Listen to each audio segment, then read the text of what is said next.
I'm excited to share the journey I've been on because I think it's a bit of a roller coaster ride. It started with a passion for health and fitness that began in high school and college, transformed into bodybuilding, to marathons, to yoga and meditation, until we got to where we are today. So I'm very excited to share all the curves and mountains and dips to bring me to where I am today. We're here with Allison Jackson, and we're going to be discussing what happens when you lose that fitness feeling in general. It would be good for, I think, the listeners to get some background on how you got to this. I'm going to call it an inflection where everything changed. Let's start there. Yeah, I think that's a great place to start. So I think I always had this ideal, this dream body that I thought I would attain through bodybuilding, which I did at certain points, right? When you get super lean and you're on stage, you're like, yeah, you want to look really good. But what I think people fail to realize is how do you feel during both the journey to get there and then while you're there? Because that really is just a point in time. And I feel like I've come to a point in my life where I'm really more concerned with how do I feel and how am I showing up for others versus how I look. Yeah, I would love to look great in a bikini, but I really think it's more about being mobile, being healthy, having good energy, and just that whole package. So let's talk about those years, that time when you really were super into this version of fitness, where bodybuilding, what was life like on a regular basis when you're moving towards that? But what was the difference that you started feeling inside that started changing that? Yes. In the beginning, I started bodybuilding in 2012 when I was in my mid 30s. So my children were young. They were probably elementary school aged at that time. And it was very rigorous. It was weight training, a lot of cardio. It was prepping my food, weighing and measuring it. A lot of times I was bringing food to parties. It's funny, I'll look at vacation pictures and I could tell, am I on prep or am I off season? Which it just became a lifestyle. And I did that for 10 years. And then I hit a point, and I don't know, call it midlife crisis, call it what you will. My son was a senior in high school and getting ready to graduate and go off to college. And I just had this like epiphany of what am I doing? I got to the point where I was out training for a show and I wasn't sleeping well. I was constantly cold. I was constantly hungry. And I did the show. My parents were like, wow, you really look miserable on stage. And my coaches, yeah, we really need you to lose more weight for that next show. And I was just like, I felt like just beaten down. And I was like, that is it. I am done. There is more to life than this. I don't feel good. I feel like there's a change in my life happening that my priority really needs to be my health. And this isn't healthy. Yeah, isn't that funny? Something that outwardly may appear to be healthy feels just hard. Is that right? Yes. Yes. And it pained me that people were like, oh my God, you're so jacked. You look awesome. And we're just like aspiring. And I'm like, yeah, but you don't know what it feels like to be me and to not sleep and my hair was like thin falling out. And it was, yeah, you quote unquote look good, right? Just one of the interesting things is I've been saying this for 20 years and exercising to look amazing always Yeah. fails. It never wins. I know there are going to be people listening to this go, oh, I don't know. Maybe think about that. I've told all my clients, if you're exercising to look great, you're going to fail.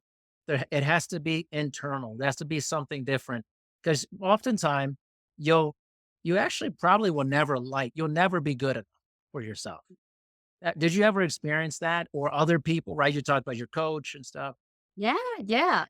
You get caught up in that where you place, what medal you getting. If you're not, still a quote from Talladega Nights, if you're not first, you're last. And it is a little subjective, right? Do you know the coaches? Do the coaches know your trainer?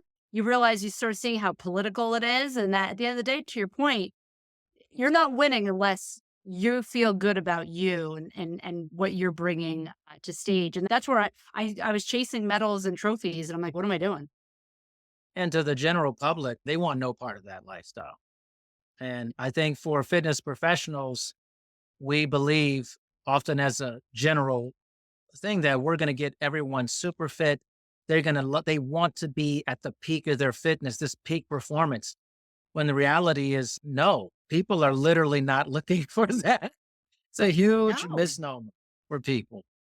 Yes, yes, it is. When you start to tell people what you do and what your lifestyle is, that alcohol is not part of my life. Going out and staying out late was not part of my lifestyle. And they're like, "Oh, I don't want to do that. I want to just my red wine and I want to have pizza." We're like, this sounds ridiculously dumb and boring. And I've known a lot of people who have done bodybuilding and different things and I was just like, man, this is just, I was a collegiate athlete, so I understand the grind and the hustle. And it was never a healthy thing. It was for performance, right? If you're some exercising for performance is often actually really unhealthy for you. Yeah, But we try yeah, to pawn because this it off into goes. the gym. It doesn't match. It doesn't No, match. no, it goes against everything else because it's no pain, no gain, right? Working through the pain and doing what you need to do to achieve that caliber of athleticism. It's just, it's not. It goes against it. You know, you use healthy in air quotes. It's like it's just not healthy. Healthy in air quotes. Like it brings like what is health? Right? What's our definition of health? And really, that lifestyle is an extreme lifestyle, right? Just to me, I always tell people and students that version of fitness is extreme, but so is being sedentary. They're almost the same thing. They exhibit the same symptomology, actually. So, with that, one person thinks they're better than the other. Like, Yes. True. "Oh, I'm doing all this stuff. You're doing nothing. Similar, actually. Yeah, you're so right. You need that middle of the road where you're not like spending a lot of time on the couch, but you're also not, you know, training and working out and eating like it's your. Yeah. So let's dive back in for you. So when you had this epiphany, what was the next parts of your life like? And how did other people respond? Yeah, it was. I feel like it was almost like a midlife crisis because my personal brand and who I became was all about competing. Everybody knew me as the bodybuilder. Everybody knew me as always either dieting or working out or trying to help others. Came to redefine like who am I if I don't compete? What is my definition of health, and what are people going to look to me for? And it's funny, even now, it's been let's see, almost 5 or 6 years since that happened, and people are like, "Oh, we are you training? Like, what's going on?" It's still hard because 'cause I'm like, "No, I don't do that." Or, "Do you think maybe I'll go back to it?" And I'm like, "No, I don't. I think that's done. I think that chapter is closed." And I try to tell people, like, we're hitting middle age, things start to not move like you used to. You're sore, you're worried about your joints. A lot of people I know are on medications for high cholesterol, high blood pressure. So instead of training for the stage, I say I'm training for 80, right? I want to be mobile and injury free and able to lift grandkids over my head. And you go into a different chapter of life. Now, all of a sudden, I'm obsessed with pickleball, which I never thought I would ever be in my life. But I still lift, but I don't lift like I'm lifting to compete. I lift I want to look good. I want to look good in my 50s, my 60s, and my 70s. I think it's retraining people as well to know I'm still about wellness, I'm still about health, but not to that extreme. What did your kids think of the change?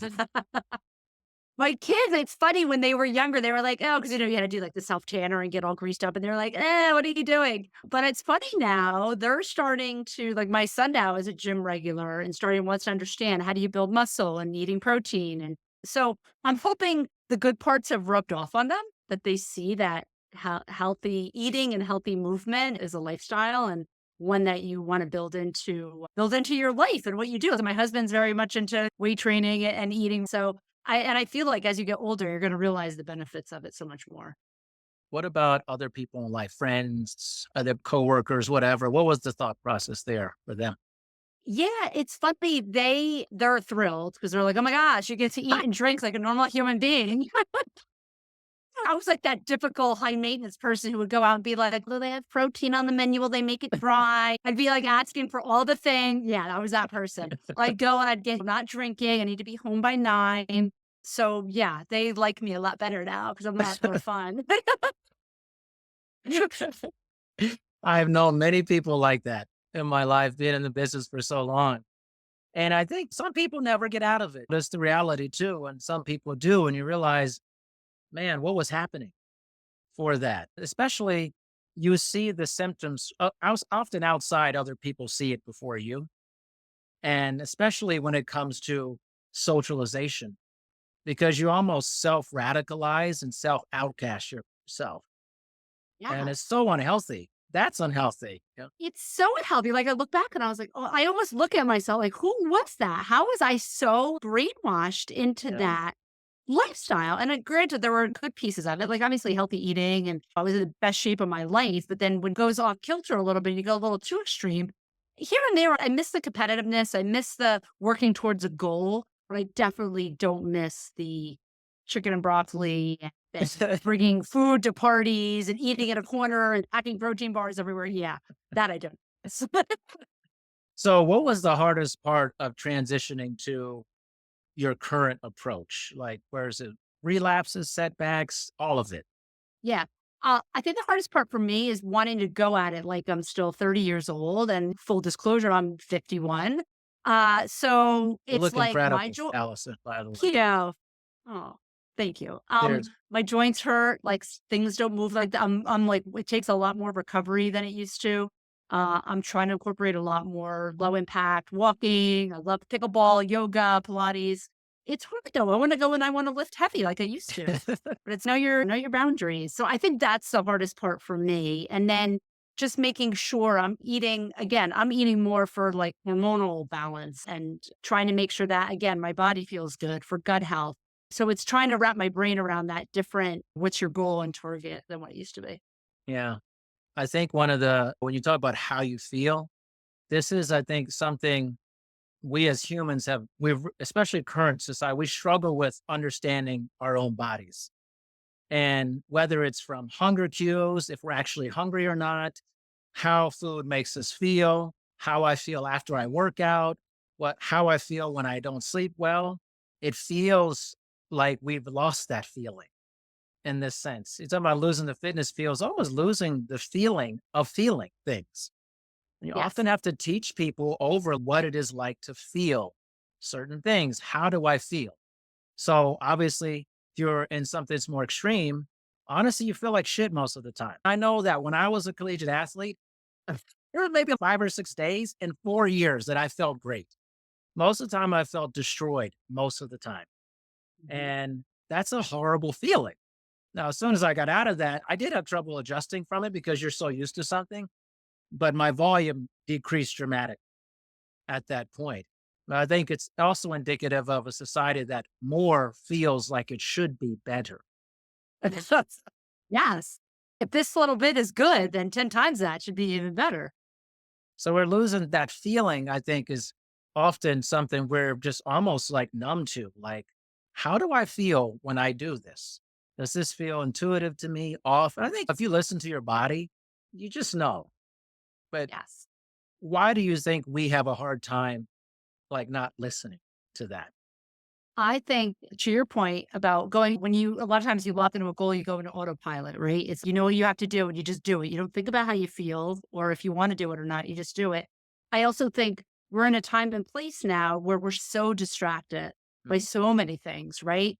Social media and the news cycles and all the things that a lot of times we're on autopilot. It's just like, all right, I gotta make dinner, feed the kids, get it done. And we don't stop to your point to listen. Is this what I want? Am I hungry? How does my body feel today? Is a hard Yeah. workout what I need? So I do think mindfulness plays such a huge role now in your overall health, no matter what your workout looks like. If you're a runner, a weightlifter, a walker, or a yogi, really listening to your body, both when you're eating and when you're working out is huge, and being more intuitive and trusting what you need. Your body's going to tell you what you need. Most definitely. I actually have a guy coming on in January or so, and he pitched me this interesting idea. This whole podcast is about different ideas that we don't talk about. And he was like, clearly it's just speculation on my part. He said, but I do think that maybe our busy lifestyle, this distractibility is actually somewhat decreasing our fight or flight response so that we don't really understand how we feel about situations and what's happening in our body. Almost think about it as if you're always distracted, right? You're blunting that sense of what is actually happening in my environment. So a good example is once like very mobile earbuds came to play. You didn't have I'm almost 47. You didn't have the big thing on the Walkman and all Yes. that. It was like the yellow Walkman. And I remember thinking, this feels wrong because what happens when you're outside and you're running and you can't understand what's happening in your environment? I've seen more people drop earbuds, fall off treadmills and gyms because they're not aware of what's happening. But on a large society scale, we may be losing this sensory perception of oneself because we're losing ourselves in other things that are distracting us all the time. Yes, yes, I totally agree with that. And your ability to just listen to your own thoughts, right? So if you Yes. constantly have earbuds in, if there's constantly things going on around you, whether it's motion or sound, being able to just sit in stillness and hear yourself, like what you want, what you need, how you feel about something. I think it's huge. I think we're losing so much of that, especially the children and the young adults Children. of today are really losing that. My kids perpetually have earbuds in. Yeah. I actually, that's a great point because you think, especially kids, they're always distracted with stuff so that all of a sudden when bedtime happens, and what happens is you just suppress your thoughts the entire day. And then when there's no stimulation, all those thoughts come rushing into your head and you get anxious at that point. Yes, And there's a big link, I think, happening with this, yes. but I equate this to the gym too. Like when I go to gym and I see people just constantly locked in and there's music and stuff's great. It's fine. And there's a lot of great data to indicate the positives of music and things. But I always thought the turn happened when we went from an iPod to a smartphone because the iPod, you couldn't check anything. You could just listen to, you just scroll to a different song. Mhm. Now, when you can check your email, text message, people are not generally strong enough to withstand the bombardment of notifications. No. So you see gyms having problems with people just sitting on a bench for 10 minutes scrolling, right? You've seen this, right? Resting in between their sets. And it's like becoming a problem. It's like you're not even aware of your environment, of what's going on. So back to the feeling piece, it's deadening this feeling portion, which is really important for survival in the past. And now, Yes. how does my body feel? Maybe this fitness feeling is not what I want, this extreme version of it. Mhm. Yes. Oh my gosh, that is so true. And it's so true about the sleep because you're right. Your thoughts are occupied almost all day until the nighttime when it's like, all right, now it's the time to think about the past and the future and all the things I didn't think about today, right? I think a lot of people are afraid of their thoughts. I really do. They I'd agree with fear that. their thoughts because their thoughts, your brain is a powerful machine and it's the most complicated thing maybe in the universe, man. It's incredible. Mhm. And it will bring a lot of things into your consciousness on a regular basis, Yes. even stuff you Yes. don't That's why want to think about. Like, yeah, and I'm a huge proponent. I always am preaching about meditation, and if you don't wanna sit and meditate, then journal, just free write, yeah, just whatever comes to your brain, put it out there, or breath work, just breathing it out. But yeah, yeah, being able to acknowledge your thoughts and let them go, it's huge. yeah. And this has a huge tie into fitness. And so I think, like, for your story, how did this start progressing for you? So you went from this very, hey, we're locked into this extreme bodybuilding fitness life. Was it very gradual or was it something more like some people just cut? I think it was half and half, right? So in 2020, I was still training, but I went through my yoga certification in the midst of a global pandemic, which Yeah. made everyone take a step. It's like, all right, nobody's competing. We can't go out. That kind of made me start to question, am I being a good friend to myself? How hard am I pushing myself for what purpose? And then I said everything happened with kind of my son, my firstborn going off to college. I think that is when I started to look more inward and started to really embrace spirituality, start to embrace mindfulness, and really try to be more intuitive and listen to myself. Because I felt like for so long I was listening to everybody else and what everybody else wanted, right? You gotta listen to the trainers and the judges and the coaches. And I was like, you know what? I can do this for myself without having so many voices come in. And I just read and take stuff in. Yeah. But to your point, I've been really just sitting in much more of being intentional about what do I want? What do I need right now?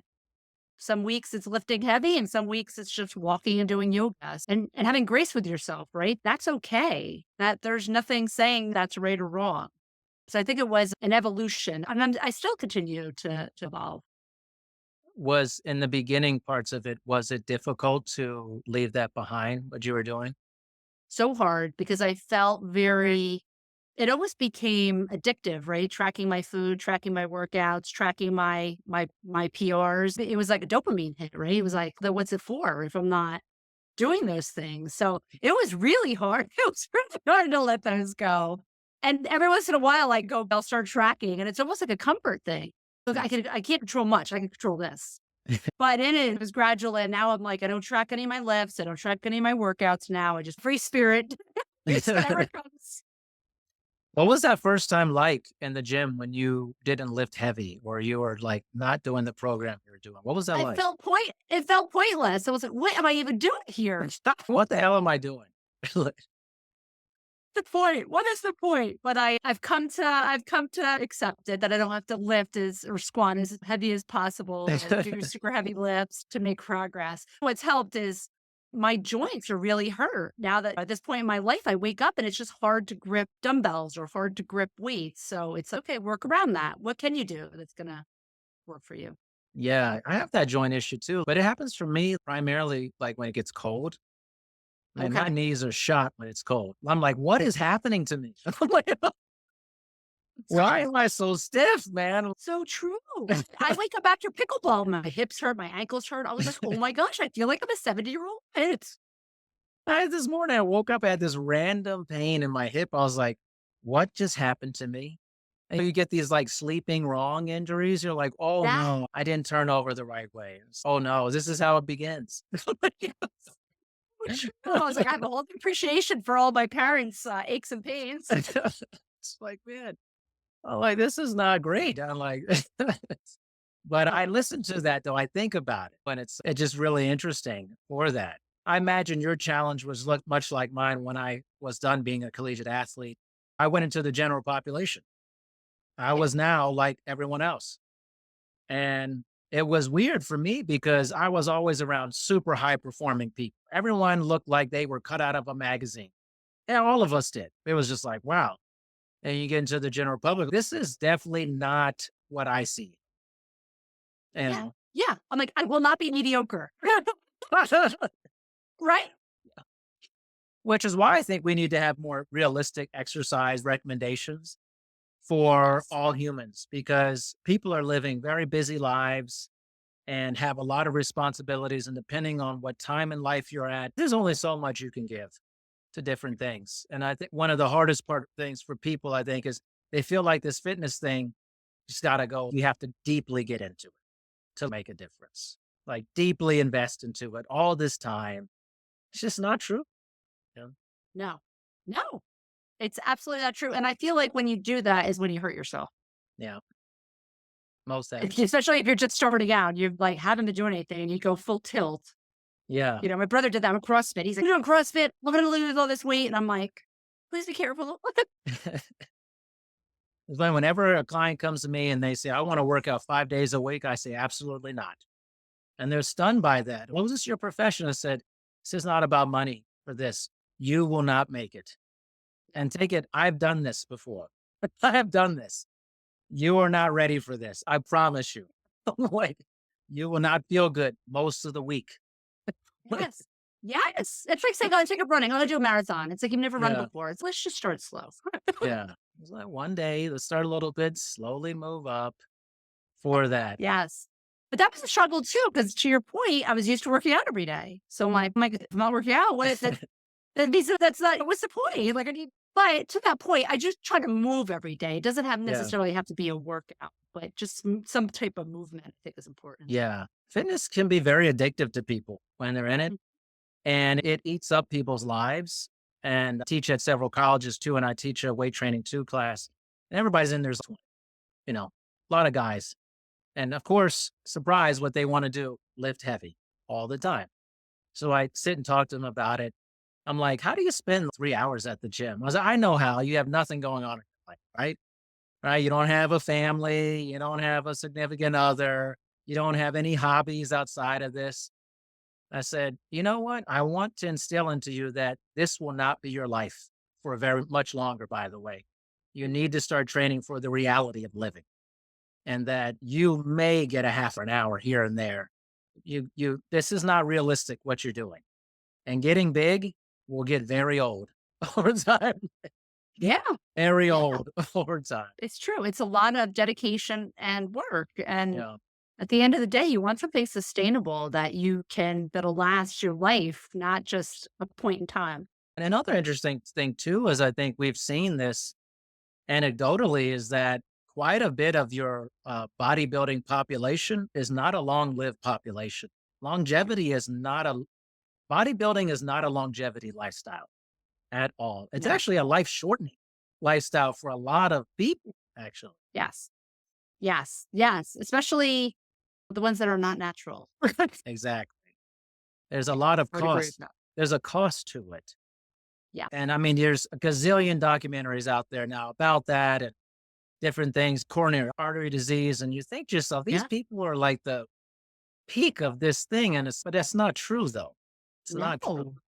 No, no, it's like it is, it's so funny, it's almost like smoke and mirrors because they Yeah. put up this front that, gosh, they have these incredible bodies and physiques, but Right. then behind it is everything's falling apart because they're Yeah. doing things to themselves that just is not long term gonna be healthy.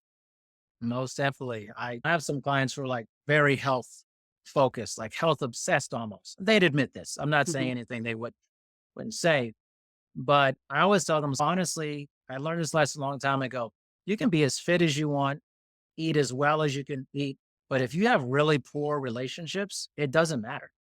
It really doesn't matter. If you are socially, emotionally very stunted and you are not good at nurturing and building relationships, that other stuff is almost irrelevant. It's literally almost Mhm. irrelevant to be fit. It's true, and I would even say your relationship with yourself, because a lot of Yeah. times you I felt like I did that to myself, right? I, like, kept pushing myself, like I was never good enough, and it's like taking a step back and being like, "No, you know what you're doing, however much or little you work out and how you eat, y it's fine. It's fine." Yeah, exactly. I think it'd be good to I always look at the exercise recommendations guidelines and that this needs to be changed towards realistic exercise recommendations Yes. and guidelines and just fitting it around. It's not getting to people to run a marathons to do more than they were doing and see where Yes. it goes from there and to see how you feel and then making decisions like, hey, I'm going to Vegas. I'm going to probably do some stuff never do. Probably not going to feel that great, but I know that. I understand and Right. just go, I'm, I try to do as best I can most of the time. And then several times I literally phone it in for real on purpose Yeah. because I just Yeah. want to have a good time. I just want to have a great, Yes. I think we lose a lot of joy in fitness.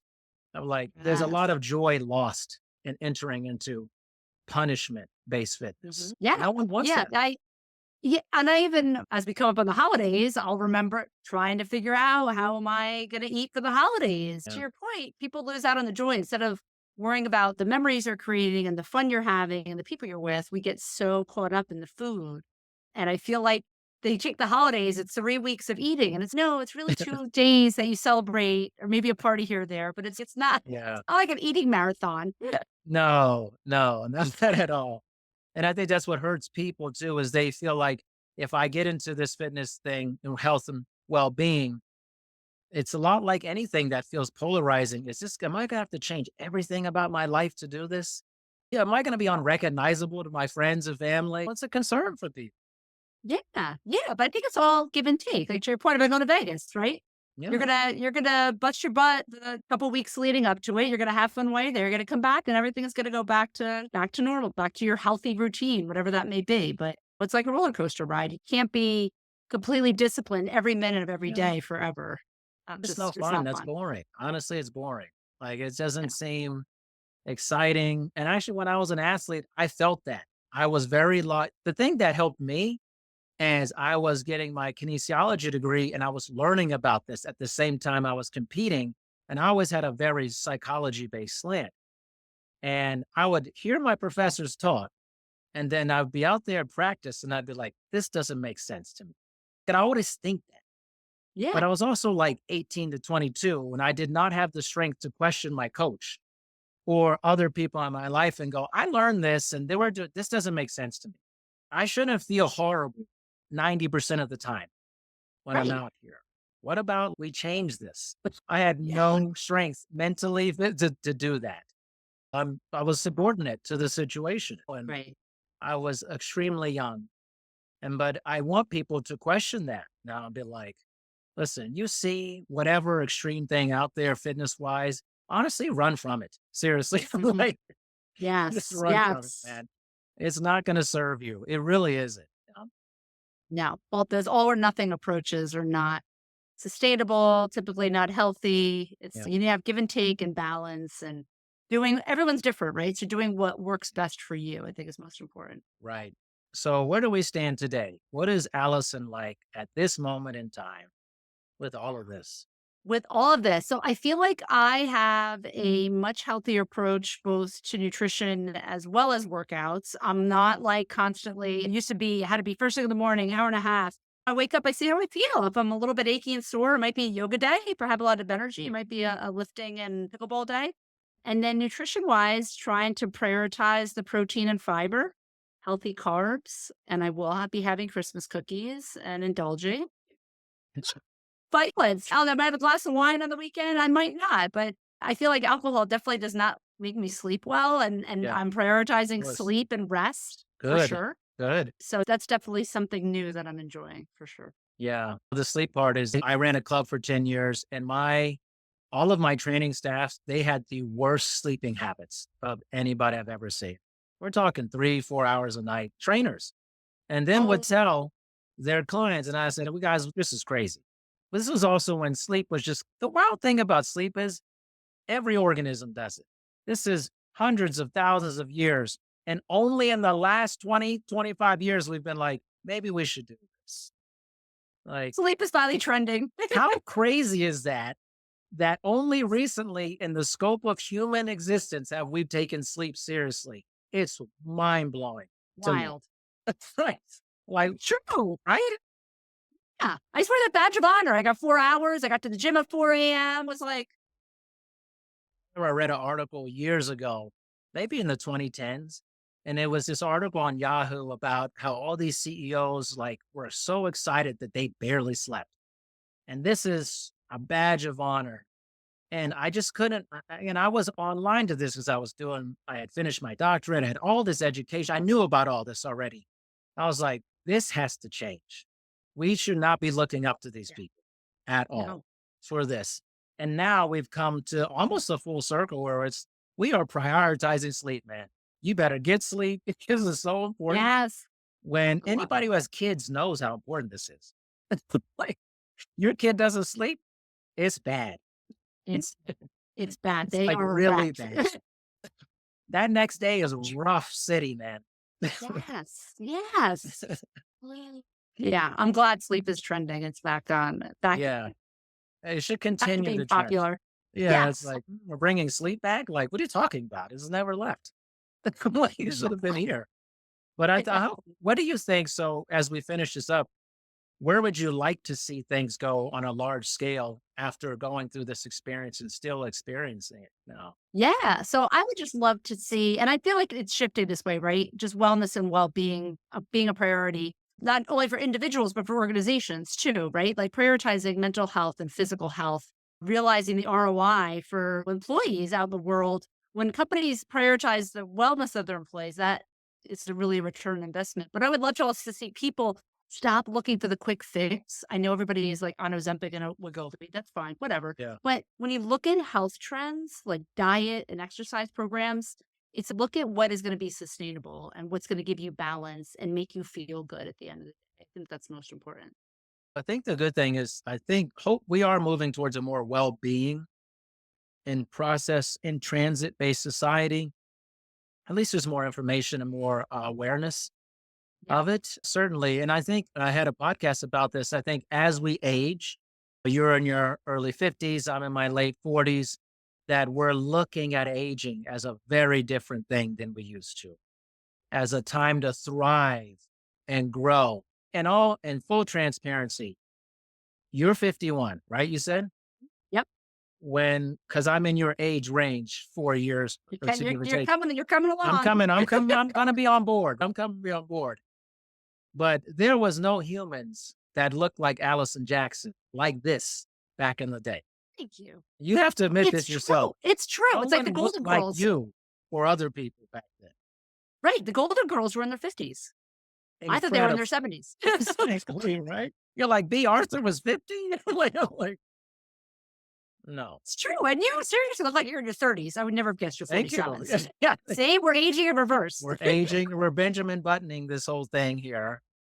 But I think there's more of us now. There's more people who, when you say your age, just double take that thing. Yeah. And that is that's a hope. And then you didn't have to kill yourself for this either, by the way. For that, you have a lot less stress in your life, move more often, try to eat better, whatever that means for you. And also, just stress is a huge part. Decrease your stress, Yes. minimize as much of your stress, whole thing. I don't have a gray hair on my head. Seriously, not one. I'm jealous. I keep it very low level stress regularly. I know what it does to you, all the inflammation stuff. Yes. But I think the future is trending towards you, like Mm. how you look, how you feel. And the more people that see people that they go, there's hope. Mhm. There's a lot of people today who are in their 50s do not want to be, there's no disrespect. They don't want to be their grandma. They Oh, don't want to be grandpa who did nothing, just basically took naps on the couch, did nothing, retired. Even retirement's in question for a lot of people now. yeah. So there's hope. All I'm saying is there's hope Yes. out there. So We're giving everyone hope. fine. We're really trying, but it is a process. It is definitely a process. It's up Definitely and it's a down. It's process. up and down. So, Allison, thank you so much for coming on. And please let everyone know, I have it in the show notes, how they can connect with your journey. Awesome. Thank you so much for having me. I loved chatting with you. You could connect with me at AllisonJacksonFitness.com or visit me on LinkedIn. That's where I usually hang out. Awesome. Allison, thank you so much. I appreciate you. Thank you, Darian. Talk to you soon.